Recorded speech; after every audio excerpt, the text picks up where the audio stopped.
It was 1996. My mother was cutting my hair as we both anxiously waited for the phone to ring. That afternoon, we finally got the news we were waiting for. The hospital was ready for me. It took 23 years for this day to arrive, and I was ecstatic. No one in my life could understand what it was like to go into an uncontrollable state with shaking arms and legs that felt like they didn't belong to me. To come out of unconsciousness and try to gather my wits while having strangers stare and point at me. I was 23 and I couldn't do the things that other 23-year-olds could do. I couldn't drive a car, couldn't have a steady job, couldn't handle school. I chose to define my life by my diagnosis, epilepsy.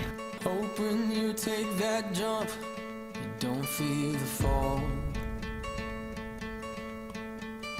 Hope when the water rises, you built a wall. Hope when the crowd screams out, you're screaming your name. Hope if everybody runs, you choose to stay. I had my first seizure when I was 10 months old. They happened more frequently, near constantly, as I grew older. Many doctors told my mom that I would outgrow the seizures or that the medications will eventually control it. We just have to find the right mix. Hope that you fall in love and it hurts so bad.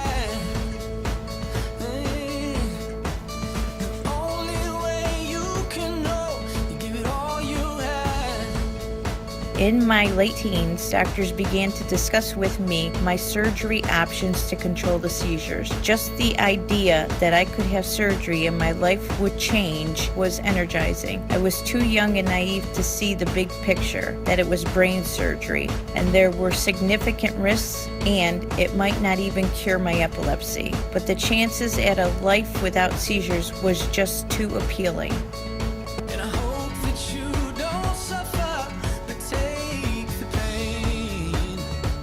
My surgery date finally arrived March 1st, 1996. I had lived with my epilepsy for so long that I convinced myself that something was going to prevent the surgery from happening. When the orderly arrived to collect me for the OR, time stood still. The sudden implication of what was about to take place hit me. I was about to have a left temporal lobectomy. The surgery took over 12 hours and was a success.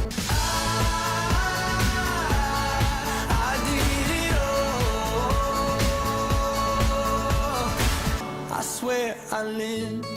For the first time in my life, days, weeks, months passed without a single seizure. Suddenly, my life was moving forward and everything seemed to be falling into the right place. I was able to get my license and buy a car. I went to work and started my career. I obtained my master's degree. Everything was possible now. I was making friends, traveling, learning, relishing the freedom that comes with good health. 5 years after my surgery, I gave birth to my son and life seemed perfect. Then things started to change. From time to time, I noticed my hands would tremor for no apparent reason. I started to lose my balance more frequently, and my memory became fuzzier as time went on. On October 21st, 2009, I was diagnosed with multiple sclerosis. It has progressed from relapsing MS to secondary progressive MS in 2012 to progressive relapsing in 2015.